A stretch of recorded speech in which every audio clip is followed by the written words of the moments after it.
Estamos.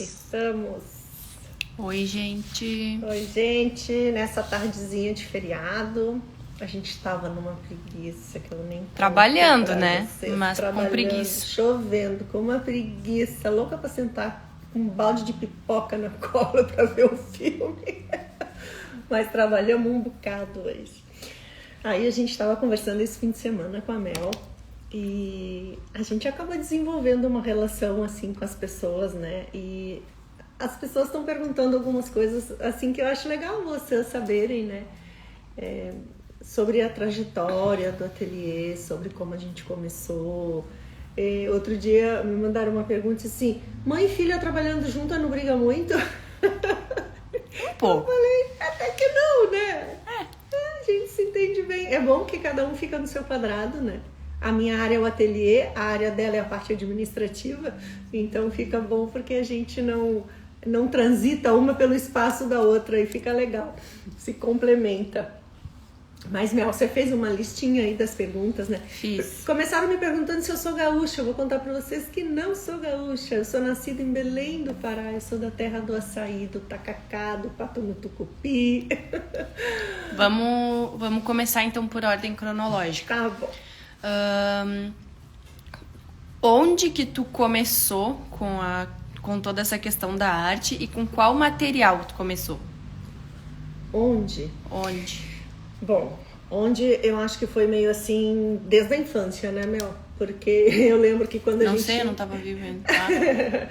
A gente era criança e brincava de profissão. O que você quer ser quando crescer? Uns diziam médico, outros enfermeira, outros professora.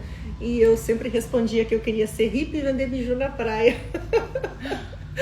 Então, já desde aquela época eu gostava de mexer com trabalhos manuais, com artesanato. E fui criada por uma mãe que sempre fez. A minha mãe fazia as coisas pra gente. A minha mãe costurava pra gente, ela pintava, ela bordava. Fazia origami.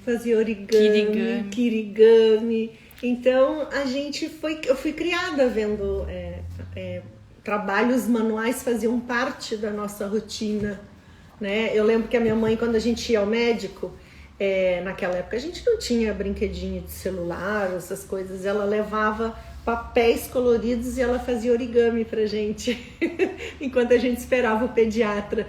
Então, são memórias, né, que a gente carrega e a gente acaba aplicando na vida da gente. Então, eu sempre gostei de trabalhar com arte, sempre gostei de mexer com trabalhos manuais.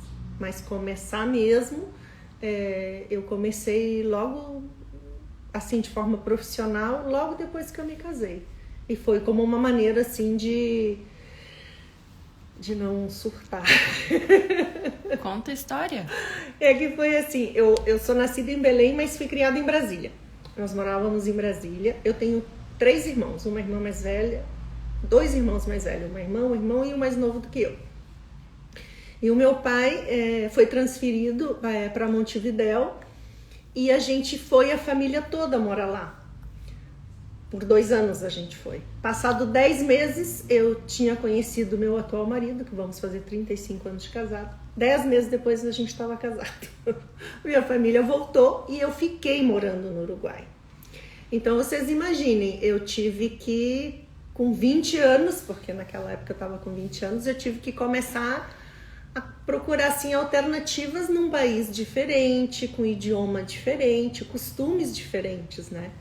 E aí foi uma busca assim bem... E o artesanato naquele momento entrou na minha vida como uma maneira de sobrevivência mesmo, de sobrevivência emocional, de não surtar, de não morrer de saudade, enfim, de procurar uma ocupação. Foi nesse momento que eu comecei a utilizar o artesanato naquela época como uma forma de trabalho.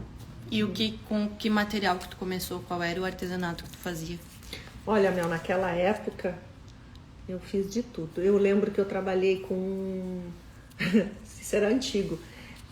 Aqueles arranjos de noivas que se fazia antes, que a gente pegava o tecido, a gente engomava o tecido e trabalhava com boleadores, sabe, de bronze. Fiz cursos de decoração de festas, até de cozinha, de corte e costura, de decoração de bolo, de culinária, de velas artesanais, sachês. Velas artesanais era na minha época já. Já era na tua época. Eu fui... Todos os cursos que tinham nas cidades, ainda para completar, o meu marido na época era bancário e ele estava sempre se mudando. Então eu tinha que estar sempre recomeçando em novos lugares, em novas cidades. Então o que tinha na cidade, nem sempre o que tinha na cidade era aquilo que eu queria fazer, mas eu tinha que me adaptar. Eu lembro que tive que deixar a faculdade naquela época, porque no interior não tinha. Enfim, fui me adaptando, fui me reinventando de acordo com a situação. Aí foi para Montevidéu. Sim, a primeira mudança... primeiro a gente foi para Montevidéu. De Montevidéu a gente foi para Colônia, foi para Bela União. De Bela União para Colônia de Sacramento, que é uma cidade encantadora, que faz fronteira com a Argentina, com Buenos Aires. É só atravessar o rio e você está em Buenos Aires em meia hora. É fantástico.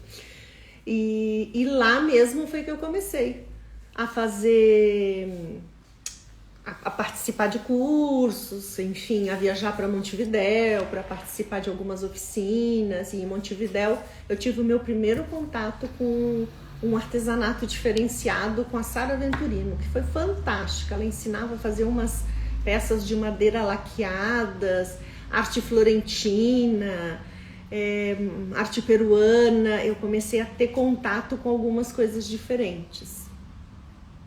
Foi aí que começou um pouco. E em seguida eu lembro que no ateliê da Sara ainda, ela começou a trazer uns moldes, porque lá no Uruguai a gente tem muito contato com material importado, né? Ela começou a trazer uns moldes da Alemanha para fazer peças de gesso. Aí eu comecei a fazer gesso, comecei a trabalhar com peças de gesso e foi tudo muito engraçado, e eu gosto de contar isso aí, porque uma das perguntas que me fizeram, aí depois não sei se você vai ler todas as perguntas, uma das perguntas que fizeram foi como foi que surgiu o ateliê, se eu sempre tive o ateliê montado. Não, gente, o ateliê, inicialmente, ele era na cozinha da minha casa. Sabe? Uhum. As crianças iam para a escola. Eu tenho 3 meninas, a Stephanie, a mais velha, a Nath e a Mel. Elas iam para a escola de tarde, de manhã elas ficavam comigo, de tarde elas iam para a escola, eu preparava tudo, a cozinha se transformava no meu ateliê e ali eu fazia as peças de gesso, botava para secar na sacada e daí eu fazia as entregas. As peças de gesso saíam em estado natural ou também saíam pintadas naquela época lá. Isso eu tô falando de pelo menos 25 anos atrás. Naquela época a gente fazia muitas... Eu não era nem nascida ainda, eu sou bem novinha, tá, gente? Tem algumas coisas que eu tô contando que você não era nascida mesmo. A gente participava muito de feiras artesanais, de eventos, sabe? E aí essas peças de gesso, elas eram patinadas, eram pintadas e a gente participava.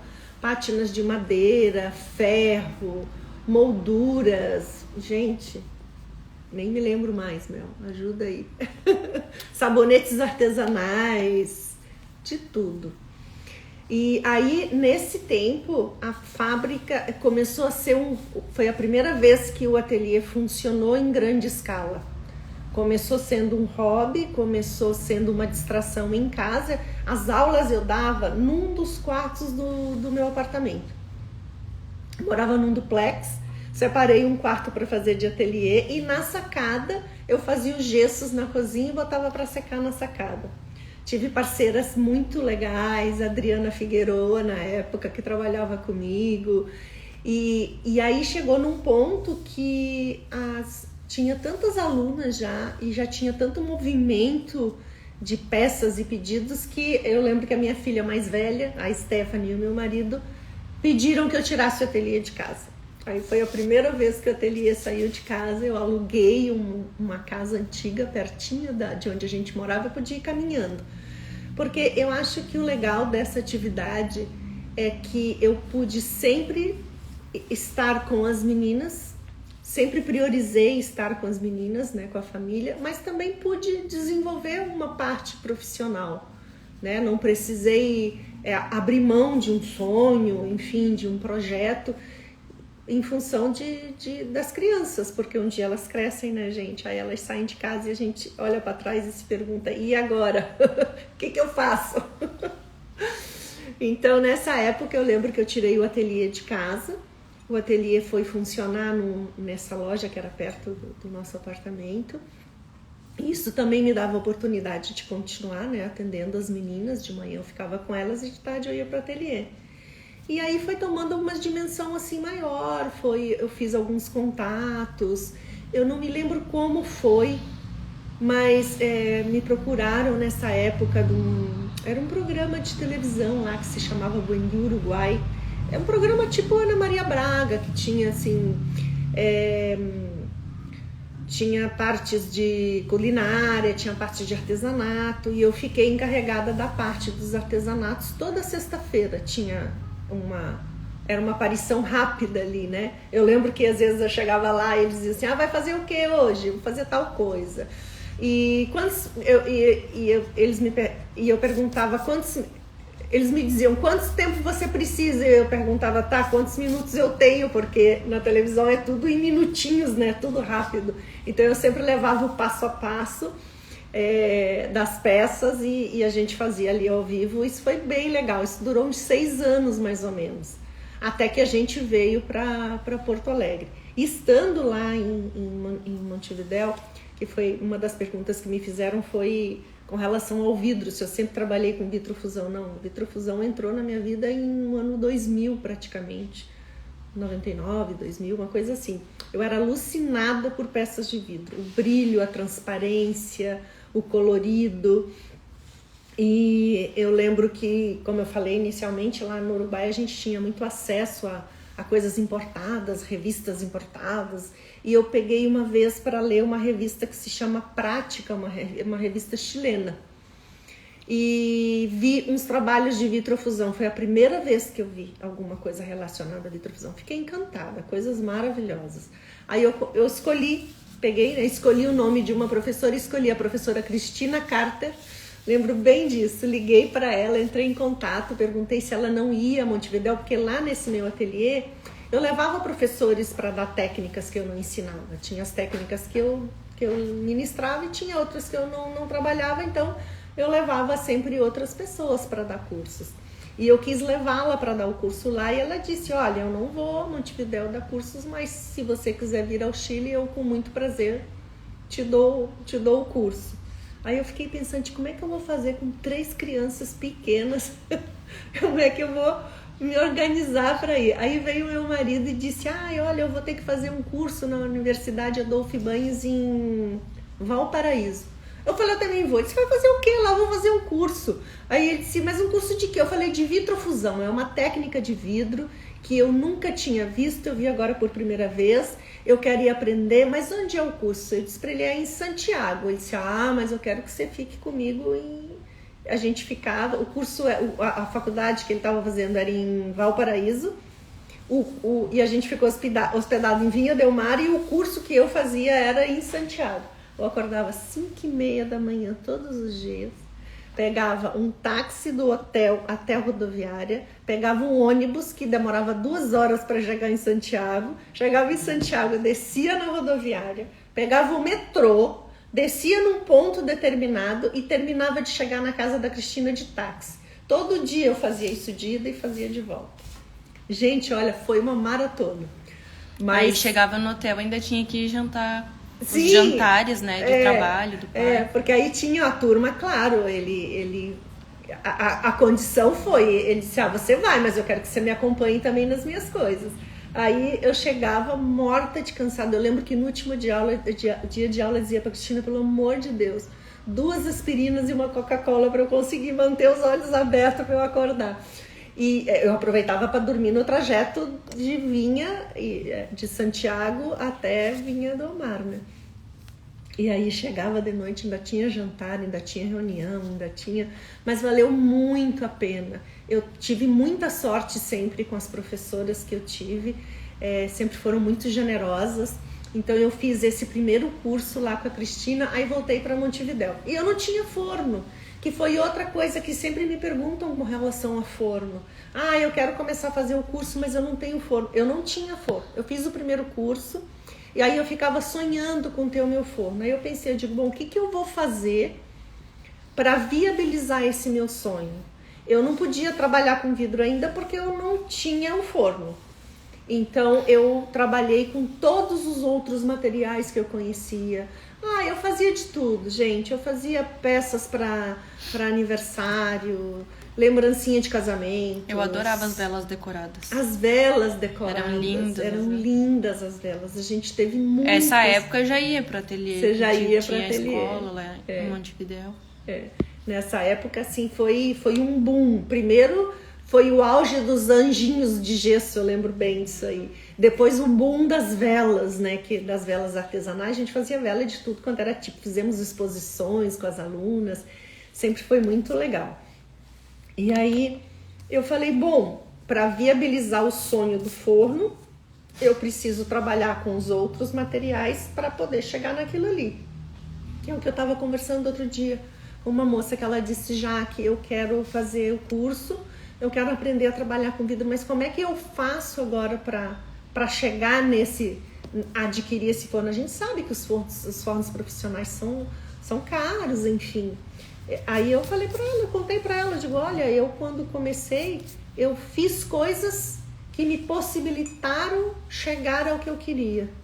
Fazia um montinho para chegar no montão.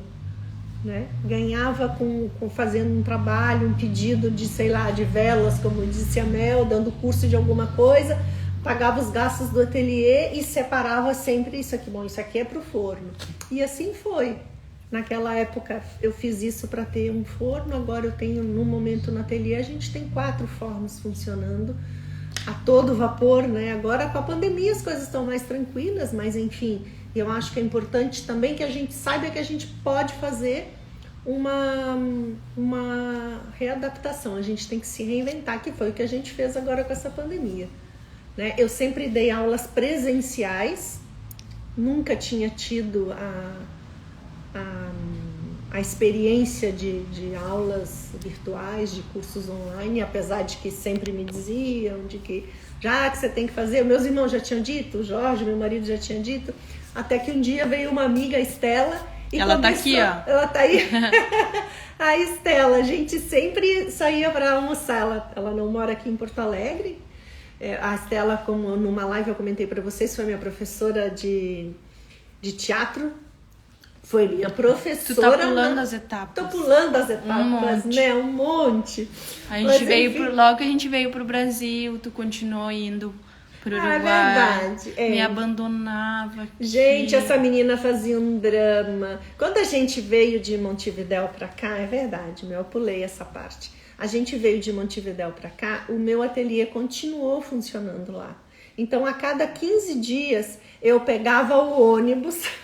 Viajava a noite inteira, chegava lá em Montevidéu, passava no meu ateliê, tinha um casal que trabalhava comigo, o Buque e a Cristina, eles me esperavam já com tudo, a gente sempre ia, assim, naquela época também não tinha o WhatsApp como tem agora, era tudo por e-mail, a gente se falava, eu coordenava tudo que tinha que ser feito, ligação era caríssima.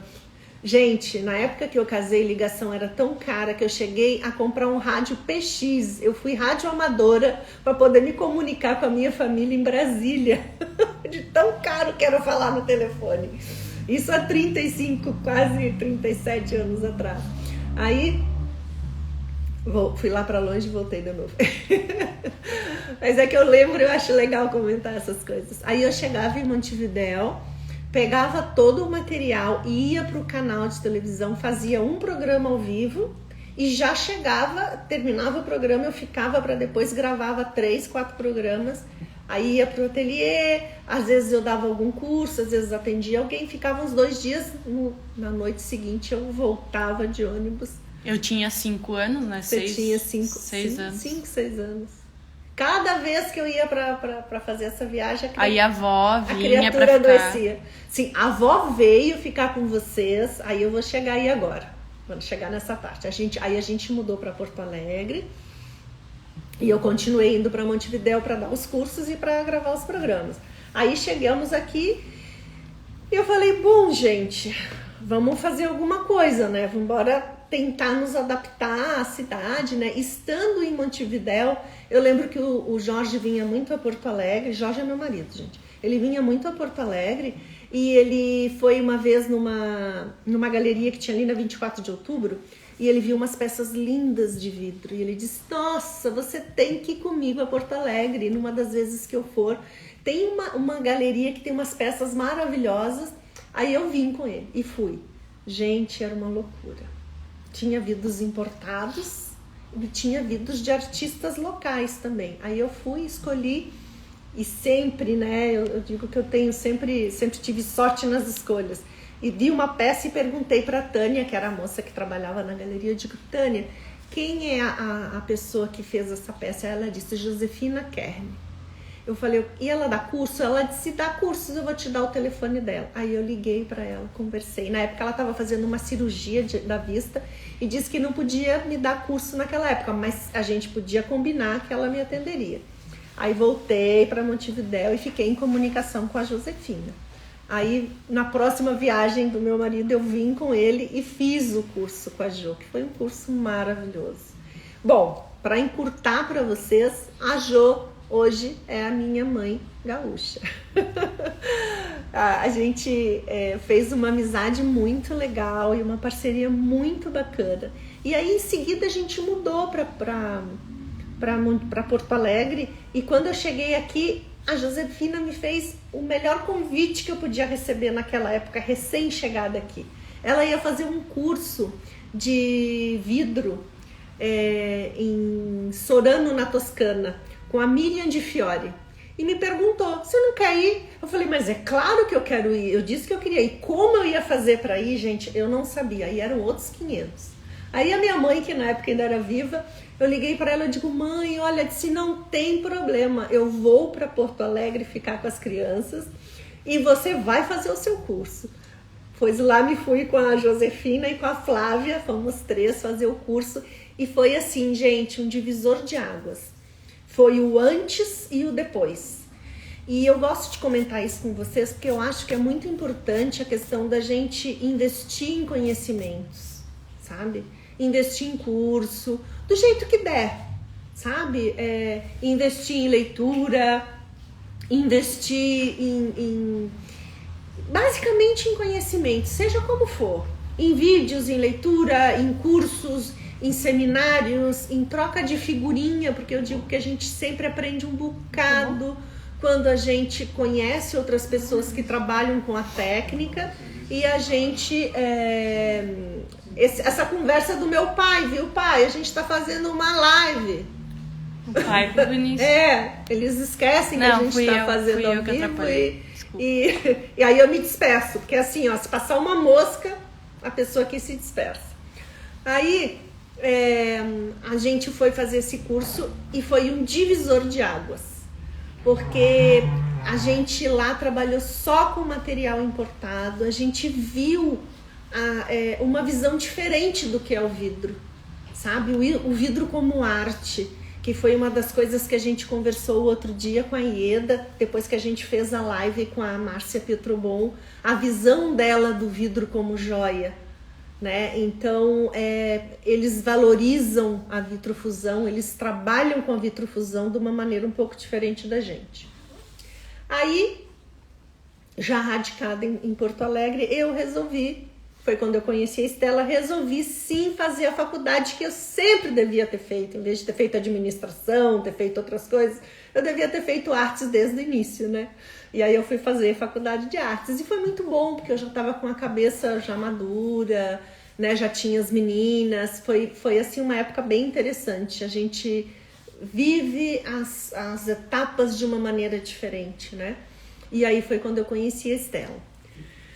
E daí pra cá eu continuei fazendo um monte de cursos, vários cursos, viajando sempre, indo para São Paulo, indo para Buenos Aires. A gente tem uma galera muito legal, a gente tem uma turma muito bacana de vidro, uma turma vidreira muito bacana em Buenos Aires.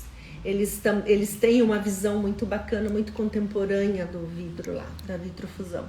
E aí fiz vários cursos lá também. E foi quando a gente se mudou para onde a gente está agora. Pausou? Deu. O que começou com a minha ideia de ser uma escola de vidro, né, que é o Sítio das Artes, onde eu comecei a trazer pessoas de outros lugares. A primeira professora que veio foi a Rita Newman. Depois veio a Karina Del Sávio mais de uma vez. De fato, este ano nós tínhamos uns 2 ou 3 seminários. Karina, a Mel tá fazendo assim pra Karina. É um doce de pessoa. A Karina, a gente tinha uns 3 seminários organizados com ela esse ano, mas a gente teve que deixar para o ano que vem em função da pandemia, né?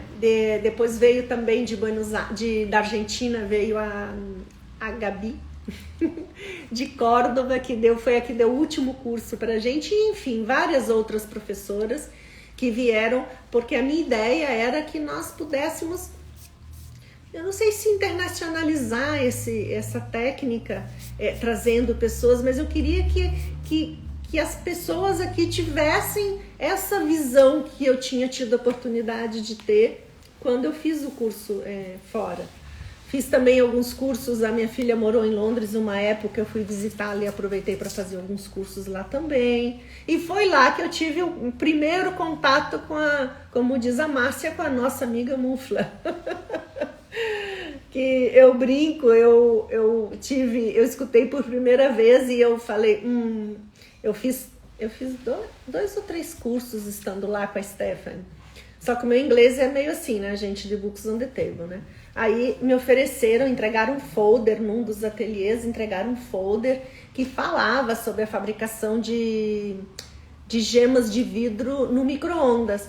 Aí eu falei, isso que nem a raposa, olhei para a parreira, disse, tá tudo verde. Eu disse, como é que vai? Precisa de 800 graus para derreter o vidro, como é que vai derreter no micro-ondas? Só que, claro, né, na divulgação eles devem ter falado, só que falavam muito rápido em inglês e passou desapercebido que não era o micro-ondas sozinho, era a combinação da Mufla com o micro-ondas para fazer aquilo. E bom, aí depois eu fiz alguns outros cursos por aqui também, fui aperfeiçoando algumas técnicas e, na real, a minha grande, grande paixão é realmente a questão das aulas, né? Eu não sou muito da produção, não sou assim muito de vender peças, a minha história é lecionar. A minha formação é licenciatura em artes e isso realmente eu procuro botar em prática todos os dias, porque é o que eu gosto de fazer, é lecionar. Tomar um chazinho. A Estela disse que tu precisa falar sobre o papel machê. Sim. A tua arte em papel machê. Legal, Estela, é bom lembrarem. Enquanto eu fazia faculdade, eu recebi um convite da Estela para participar de um projeto que acho que era Reciclandarte, era um projeto de reciclagem com a utilização da arte. E eu dei um curso de extensão na faculdade sobre o papel, utilizando papel machê. A gente fez uns trabalhos muito legais, muito legais. Papel machê e mosaico, depois do vidro, são as minhas outras 2 paixões. Mas confesso que acaba que eu trabalho só com vidro e essas outras 2 técnicas eu só brinco com elas, assim, né? Como eu digo, não... Ela disse que nunca viu nada igual ao teu papel machê. Tem coisas legais, tem muita gente boa fazendo papel machê. Vamos falar, deixa eu ver. As perguntas. Sempre trabalhou com vidro, você já foi? Há quantos anos trabalha? A Mel anotou as perguntinhas. Há quantos anos trabalha com vitrofusão? Então, com vitrofusão desde 2000, desde o ano 2000. E aí depois que eu comecei a trabalhar com vidro, cada vez eu fui mexendo menos com as outras técnicas. É que acaba que dentro da vitrofusão a gente tem uma série de possibilidades, né? A gente tem a fabricação de peças artesanais, peças utilitárias, tem pâte de verre. Inclusive eu tenho umas perguntas hoje para responder do pessoal que me mandou lá da Argentina. umas peças de Pato de Verre que fizeram depois da live, tem as esculturas, a gente trabalha com técnicas parecidas com as técnicas, inclusive, de fundição de bronze, então é bem amplo. E aí eu acabei que me esbarrei aí, fui ficando, cada vez pesquisando mais, cada vez estudando mais e não fiz mais as outras técnicas, né? Vamos falar um pouco sobre... Tá aí com as perguntinhas. Como a gente começou, né, com essa questão da pandemia. Foi por causa da pandemia, mas era uma coisa que a mãe já postergava há muito tempo, né? A gente vinha dizendo para ela que ela precisava começar com essa questão do online, né? Porque às vezes muita gente acaba gastando muito com deslocamento para vir fazer um curso, ou não tem tempo útil. É verdade. Todas essas questões, assim. E aí a gente dizia pra mãe, tu precisa fazer aula online, enfim, né? E a mãe nunca foi muito receptiva com esse assunto. Nada receptiva. Nem um pouco, porque ela detesta a tecnologia. Gente, eu tenho um problema sério com tecnologia. Aliás, sabe assim, quando você senta na frente do computador para fazer alguma coisa... Já com raiva. Já pega o celular, aí você diz assim, essa treca vai emburrar quando eu sentar. Mas dito e feito. Se tiver que travar alguma coisa, vai travar quando a gente senta. Mas enfim, a Mel é importante esse comentário da Mel, porque assim, ó, eu tenho conversado muito com muita gente em função dessa imersão que a gente teve nas redes sociais. E eu fico muito comovida quando eu escuto coisas que a gente escuta diariamente. E por isso a gente resolveu fazer essa live bem descontraída para contar para vocês, porque as pessoas ficam perguntando. E dizendo, Jaque, olha, você me animou, eu estava no fundo do poço, eu não estava fazendo nada, o meu forno estava encostado. Gente, a gente tem uma série de depoimentos, assim, que a gente se olha com a Mel e a gente fica, assim, comovida, sabe? É que as coisas já não são fáceis, né? No geral. No geral. E com a questão da pandemia, eu acho que piorou muito. Muitas perdas, enfim, tipo, muita gente perdeu pessoas queridas, o psicológico abala muito, da gente o econômico, ficar né? Econômico, tipo, muita coisa, assim, que realmente com a pandemia a gente se reinventou, né? E aí a mãe entendeu, finalmente, ela aceitou. Mas é que a dor ensina a gemer, minha filha. É verdade. A dor ensina a gemer. Inicialmente, quem ajudava a mãe era o pai. Mas daí as questões de trabalho dele, ele acabou ficando sem tempo, né? E também a Mel, em função da pandemia, porque eu consegui pescar essa mocinha em função da pandemia. Ela teve suspeita de corona e a gente se apavorou e meio que trancafiou ela em casa sem deixar ela ir fazer plantão, sem deixar ela atender ninguém. Mas antes disso eu já tava, né, mais ligada. Sim. É que eu percebi, a Margot tá perguntando, a Mel sendo veterinária, como ela entrou para o ateliê? Na verdade, eu senti a necessidade, né, porque eu percebi que a mãe não conseguiria fazer isso sozinha. Ela precisava de alguém que atendesse todas as questões de rede social, por dois motivos, né? Primeiro, porque não tem tempo útil. Para fazer toda a parte de fabricação de muflas, toda a parte da casa, né? Que a gente tem uma pessoa que nos ajuda, mas que mesmo assim tem coisas que só a mãe faz. A Santa Angelita, que sem ela eu não faria nada. Tem toda a questão também que não é só a mufla, a mãe faz troféus, né, a mãe faz as mini gemas, enfim, a mãe não teria tempo útil para isso e nem paciência, porque na primeira ela já se emburra lá com o celular e não quer mais saber. E aí eu percebi que eu precisava contar. A gente conta tudo aqui. E aí eu percebi que pra mim, às vezes ela fica assim, como é que eu faço tal coisa? Aí ela ia fazer em 2 segundos. E aí eu comecei conciliando, né, as duas coisas. Gente, fazer capa parece besteira, né? Mas fazer capa pra botar no feed, fazer capa para as lives. Tudo isso eram coisas que, claro, essa turma jovem que foi criada com tecnologia. O meu primeiro contato com o computador já foi aos 25 anos, então eram outras épocas, né? Os celulares agora que, meu Deus, fazem tudo, né? Então, essa parceria com a Mel está sendo, assim, para mim, fundamental. Mas realmente o que intensificou o meu trabalho no ateliê com a mãe foi essa questão da minha suspeita, né? Graças a Deus não se confirmou, mas fez com que eu acabasse assumindo cada vez mais tarefas, né? Inicialmente eu só ajudava e hoje em dia Gente, hoje em dia ela é minha sócia e ela me dá um duro, vocês precisam ver. A gente procura, apesar de ser uma empresa familiar, né? Somos só nós duas, agora a gente tem a ajuda da Maiara em alguns dias específicos, mas parece besteira, assim, né? É até legal falar para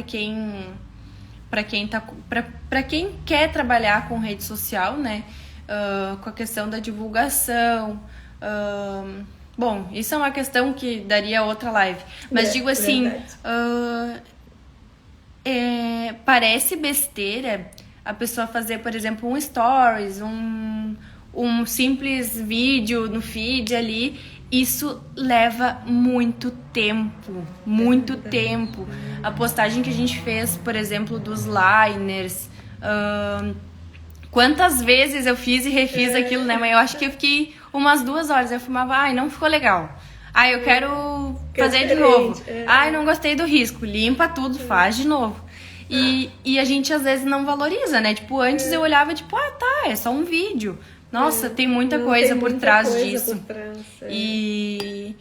E nessa trajetória a gente teve várias pessoas também que nos ajudaram, que vieram através da rede social, são pessoas que a gente nunca viu.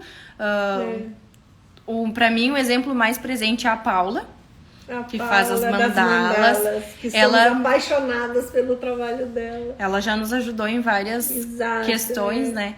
E como isso é de importante. De como organizar o feed, de como fazer. Se vocês precisarem de ajuda. A gente acabou, como falou outro dia, né, Mel, tecendo uma grande teia de conhecimento e de parcerias. A gente troca informação com gente até em inglês, porque eu acabo botando no tradutor e respondendo o que perguntam, e para não escrever nada errado, para não fazer nada errado. E outra coisa que a Mel não falou, e é uma coisa que nós duas fazemos questão, a gente tá aumentando a equipe agora. Outro dia eu brinquei, eu falei, quando eu falo equipe, somos eu, a Mel e eu. A gente tem agora algumas outras pessoas que ajudam, mas o contato com vocês, nosso. A gente faz questão de manter nós duas. Então, às vezes a gente demora um pouquinho. Às vezes a gente demora, tem um pouquinho de paciência. A gente demora, às vezes, para responder, mas às vezes a Mel diz assim, a fulana mandou uma mensagem assim. Eu digo, responde. Ela disse, mas eu quero sentar para responder. Eu quero prestar atenção nela. Mandar um áudio, explicar. Não quero responder rápido, assim, sabe? Então, vocês vão estar sempre falando comigo ou com a Mel. Às vezes a Mel ela tá lendo a pergunta, eu tô no ateliê trabalhando e ela leva o escritório dela lá pro ateliê e vai lendo e eu vou dizendo, tal coisa. E ela diz, eu respondi tal coisa. Então, é muito pessoal. Uma coisa nós que a gente tá procurando não perder, né? É essa questão de o contato, sempre ter um contato mais íntimo, assim, não ser uma coisa... Como é que eu vou explicar? Não é comercial. A gente procura dar uma resposta... me fugiu a palavra. Personalizada mesmo. Cada pessoa que pergunta, Claro, tem coisas que são básicas, né? Por exemplo, informações sobre mufla. Já é meio padrão, tem coisas que são padrão, mas eu procuro saber com que tipo de material a pessoa vai trabalhar. E a gente é bem sincera, né? A gente quer que... claro que pra nós é um trabalho, a gente vende, né? Enfim, precisa vender. Mas a gente sempre procura que a pessoa compre uma coisa que realmente vai suprir aquilo que ela precisa, né? Esses dias eu até sugeri... Não me lembro como é que era o nome da moça. é que é tanta gente. Mas eu disse pra ela, olha, eu te sugiro que tu espere um pouco e compre um forno. Não vale a pena pra ti uma mufla. E isso é muito legal, assim, essa troca que a gente tá tendo. Nossa, a gente tem aprendido muito. Muito, a gente aprende todos os dias. O feedback que a gente tem de vocês, assim, pra nós é a energia que nos impulsiona a fazer, como a Mel estava falando, por exemplo, uma live. Se vocês soubessem as lives de quarta-feira, o movimento que é pra gente fazer todo aquele passo a passo, a gente ter tudo organizado, às vezes a gente passa o dia inteiro em função daquilo, sabe? Então é bacana quando eu vejo, por exemplo, eu fico emocionada quando eu recebo fotos dizendo assim, olha, eu fiz depois da tua live, olha, eu fiz, e a gente faz questão sempre de postar, eu fiz na mufla, gente que tá trabalhando agora, né? Era isso que eu ia falar também, para investirem o tempo de vocês nas redes sociais, principalmente nesse momento que a gente está vivendo, para conhecimento e para trabalho em si. Usem essa ferramenta gratuita como, por exemplo, assim, tem bastante gente, a gente sabe que a mufla é um investimento, né? E é tão legal que o tanto que vocês podem reverter esse valor gasto, por exemplo, na mufla, ou nas mini gemas, ou no liner, o tanto que isso pode reverter para vocês. O retorno, né? Isso, e postar os seus trabalhos faz com que as pessoas vejam que é possível. Vejam. E o que a gente sempre conversa, né? Quem não é visto não é lembrado. A gente precisa mostrar o nosso trabalho. E era isso que a gente dizia tanto pra mãe, que, né? Gente, eu sou bicho do mato, vou confessar pra vocês. Eu gosto de ficar no meu quadrado. As minhas aulas aqui no ateliê estavam muito confortáveis. As pessoas vinham até mim. Então, eu tive que sair da minha zona de conforto. Eu realmente tive que me reinventar. Não tá sendo fácil. Eu tô aprendendo todos os dias alguma coisa nova. E o que eu ia dizer é que a mãe, por muitos anos, ela já vinha fazendo esse trabalho, né? Até perguntaram como começou a questão da mufla. Há quantos anos tu já trabalha com a mufla, fabricando a mufla, né? E por que só agora a gente não, né? A mãe, no caso, o Sítio das Artes está tendo esse reconhecimento. Porque a internet aproxima as pessoas. Nos aproxima de quem está distante. E a gente consegue atingir muito mais pessoas, né? Através da internet. Então aproveitem, usem essa ferramenta, usem as redes sociais. Não tenham medo. Não tenham vergonha. Olha só, para quem tem, por exemplo, a Mel morre de vergonha de aparecer. Ela fica atrás do celular, ela se desenvolve bem. Mas quando ela fica na frente do celular, é um horror. Ela se tranca, eu acho que o importante é a gente fazer. Feito é melhor do que perfeito. Não fiquem pensando que se vocês fizeram um vídeo e não ficou legal, façam, assistam. Eu acho que é amanhã, depois vamos pedir para a Estela postar aí, que ela vai fazer... Acho que é amanhã, né? Fala aí, Estela, que ela vai fazer uma aula no YouTube e justamente falando disso aí, da gente, eu fico travada, não fiquem com vergonha, mostrem, vocês precisam mostrar o trabalho de vocês, vai ser a maneira de vocês serem reconhecidos, de serem vistos, de serem lembrados, né? A gente tem depoimento de gente que comprou a mufla, eu fico muito feliz. Começaram fazendo lembrancinhas e, gente, daqui a pouco estão comprando forno profissional, porque isso como eu falei no início, eu fiz coisas que me levaram a realizar o meu sonho. Então, corram atrás do sonho. Um investimento menor para poder colher os frutos e fazer um investimento maior. A gente precisa apostar naquilo que a gente só vai saber se vai dar certo tentando, né? A Mel sempre me diz, mãe, o não a gente já tem. A gente precisa buscar o sim. A gente precisa buscar o sim. Então, foi nessa busca do sim que a gente acabou se reinventando. A gente reinventou um ateliê que já funcionava, mas funcionava com características totalmente diferentes do que a gente está fazendo agora. Outro dia conversando com uma moça, ela me disse assim, mas você sempre fez? Eu digo, não, eu sempre trabalhei com... para mim não é novidade trabalhar em home office. Eu sempre trabalhei em home office. Esse formato que existe agora sempre me pertenceu. Mas não assim como a gente está fazendo agora. Sem ver ninguém, nas câmeras, à distância. Utilizando as redes sociais, enfim. Então, a gente também se reinventou. Né? Eu brinco sempre, quem me conhece sabe que eu tenho uma expressão que eu sempre uso. A vida nos presenteia todos os dias com uma caixa de limões. O que a gente vai fazer com essa caixa de limão é que vai fazer a grande diferença. Se a gente resolver chupar o limão, a gente vai ficar um pouquinho amargurada, né? Mas se a gente aproveitar para fazer suco, fazer caipirinha, fazer doce, as coisas podem ser um pouco diferentes, né? Tudo depende de como a gente encara aquilo naquele momento. A Poliana. Gente. A minha mãe, quando era criança, me fez ler um livro que se chama Poliana. Leiam.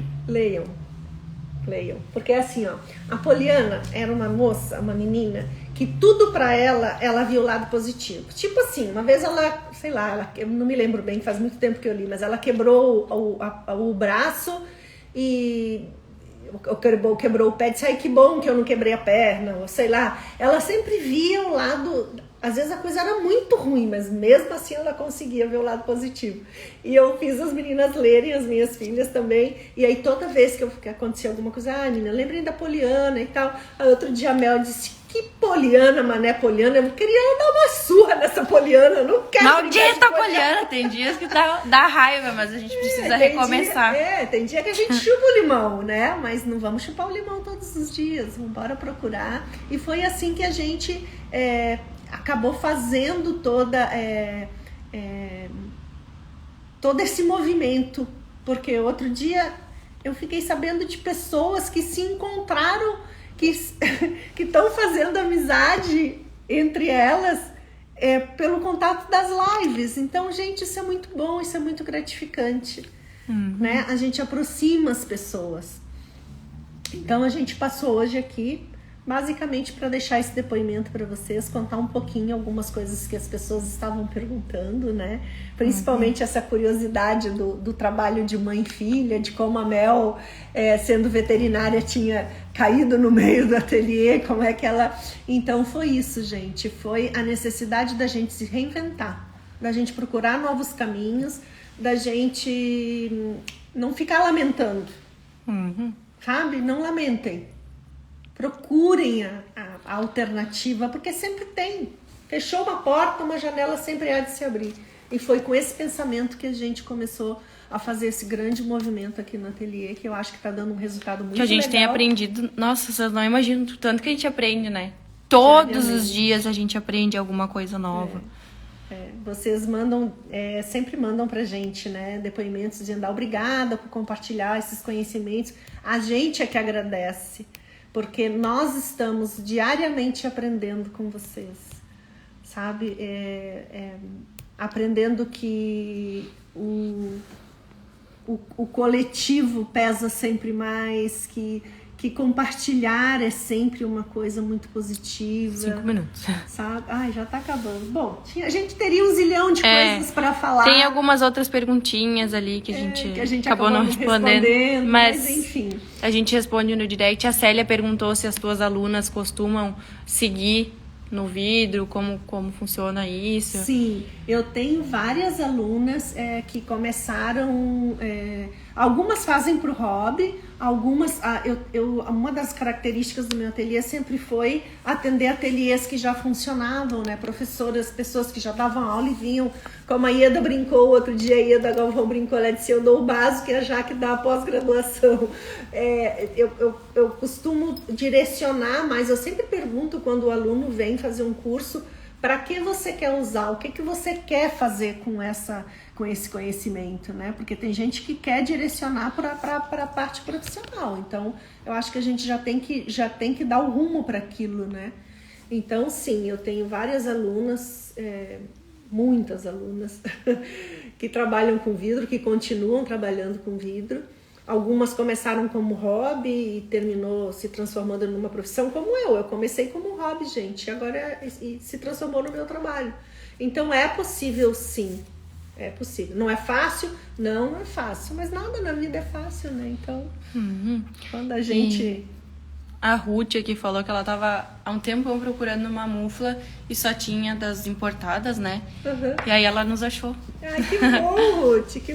Que bom. Coisa boa. Vamos atender aí essas necessidades, uma das coisas que facilitar para nós aqui no Brasil as coisas que a gente não consegue, né? As coisas que a gente tem fora e às vezes aqui fica tão difícil, né? Eu brinco que às vezes a gente vai para a guerra com garfo e faca. Na nossa área, né? Na vitrofusão, por exemplo, a gente não tem livros nacionais, os melhores materiais são os importados, enfim. Aí o que eu faço? Eu faço o curso e trabalho com material importado, aí eu chego e digo, eu faço a minha releitura. Por exemplo, os meus pattes de verre não são feitos com vidro importado, eu faço com vidro nacional, com vidro de janela, e já mostrei para vocês como se faz, inclusive na mufla. Então, a ideia é desmistificar um pouco isso, ver... Sim, é um hobby que às vezes se torna um pouquinho mais caro, sim, mas dá para fazer. Pode estar ao alcance de E pode ser todos. também uma renda complementar, não só um hobby, né? Com certeza. No nosso caso, é uma renda complementar, não é mais um hobby. Sim. Né? Então, somos o exemplo vivo disso aí. E um exemplo legal, gente, de mãe e filha. Isso também pode aproximar. Eu confesso que temos 2 minutinhos ainda. Confesso que eu tinha um pouco de medo, assim, eu da gente... também. Porque é difícil, né? Quando eu sou de uma área completamente diferente. Sempre vi a mãe trabalhar com tudo isso, assim. Mas nunca como um trabalho, né? Como ajuda. E aí tu começar a ver que... Pra mãe deve ter sido muito difícil também, porque era sempre ela que mandava, entre aspas, no ateliê, e agora a gente tem que respeitar cada uma o espaço da outra. Então ela tem que aceitar que tem coisas que sou eu que decido, que sou eu que faço, que ela tem que se adaptar ao que eu quero, o que a gente chegou num consenso, né, enfim.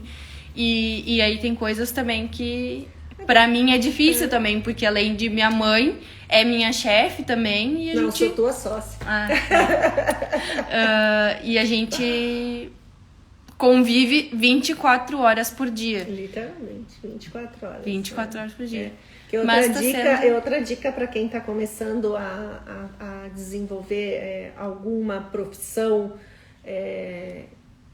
em casa, né, assim como a gente está fazendo, é determinar os horários. É muito fácil a gente misturar, sabe? Precisa ter um horário. Botem um horário. A gente botou um número de celular comercial, porque a gente se pegou num momento, eu e a Mel respondendo mensagem, a gente ainda faz de vez em quando. Como a gente trabalha no que a gente gosta, a gente acaba fazendo. Hoje que é feriado. Tipo hoje que é feriado. Ontem a gente respondendo perguntas. Mas eu acho importante que isso... o trabalhar em casa é uma coisa que nos leva, de repente, a misturar algumas tarefas e não respeitar os horários de descanso. Isso é muito importante. Bem importante mesmo. A gente tentar profissionalizar ao máximo sem perder a essência, né, daquilo que a gente busca. Mas enfim. Era isso, gente. Se vocês tiverem alguma dúvida, se tiverem alguma sugestão também isso. de coisas que gostariam que a gente falasse. E coisas que a gente ensinasse, que a gente compartilhasse com vocês, a gente está às ordens. E saibam que, assim como vocês curtem, a gente se diverte fazendo as lives. Sim, a quarta-feira não tem como perder. Adia qualquer compromisso, mas não de quarta-feira. A gente se diverte, a gente curte o que a gente está fazendo. Realmente, eu não sei se vocês conseguem perceber, mas para nós é muito gratificante. Então tá, gente, a gente vai finalizar aqui, senão vamos perder a live, mas a gente vai deixar salva. E obrigada pela atenção de vocês, né, nesse feriado chuvoso. Obrigada pelas perguntas, desculpem que a gente acabou não respondendo todo. A Mel faz o roteiro, mas eu sou muito indisciplinada. Vamos ter que conversar. Tchau, gente, Tchau, obrigada. gente, até quarta.